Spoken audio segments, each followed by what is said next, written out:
ایک دن بھائی احمد اور بہن فاطمہ اپنے اسکول کے گراؤنڈ میں بیٹھے اپنے تعلیمی خوابوں پر بات کر رہے تھے۔ احمد کی عمر 7 سال اور فاطمہ کی عمر 5 سال ہے، اور دونوں بھائی بہن بہت شوقین تھے کہ آگے چل کر کچھ خاص بنے۔ فاطمہ، کیا تم نے کبھی سوچا ہے کہ بڑے ہو کر کیا بننا چاہتی ہو؟ ہاں، میرا خواب ہے کہ میں خلا میں جاؤں اور خلا نورد بنوں۔ مجھے آسمان کے ستارے، چاند اور سیارے بہت پسند ہیں۔ میں چاہتی ہوں کہ ایک دن میں اپنی آنکھوں سے انہیں قریب سے دیکھ سکوں۔ واہ، یہ تو بہت زبردست خواب ہے۔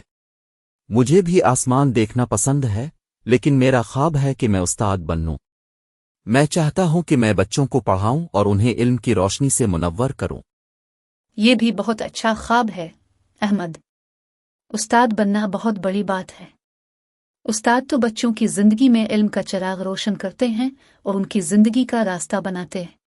ہاں فاطمہ، مجھے لگتا ہے کہ اگر ہم اپنے خوابوں کو پورا کرنے کی کوشش کریں اور دل لگا کر پڑھیں تو کوئی بھی مشکل ہمیں روک نہیں سکتی۔ تم بالکل صحیح کہتے ہو احمد۔ ہماری امی کہتی ہیں کہ اگر دل میں لگن ہو اور محنت کریں تو راستے خود بخود بن جاتے ہیں۔ تو پھر ہم دونوں آج سے عہد کرتے ہیں کہ ہم اپنی پڑھائی میں بھرپور محنت کریں گے اور کبھی پیچھے نہیں ہٹیں گے۔ دونوں نے ایک دوسرے سے وعدہ کیا کہ وہ اپنے خوابوں کی تعبیر پانے کے لیے ایک دوسرے کا ساتھ دیں گے۔ اس دن کے بعد احمد اور فاطمہ اپنی تعلیم میں اور بھی زیادہ دل لگا کر محنت کرنے لگے۔ ان کے دل میں یہ عزم تھا کہ ایک دن وہ اپنے خواب ضرور پورے کریں گے۔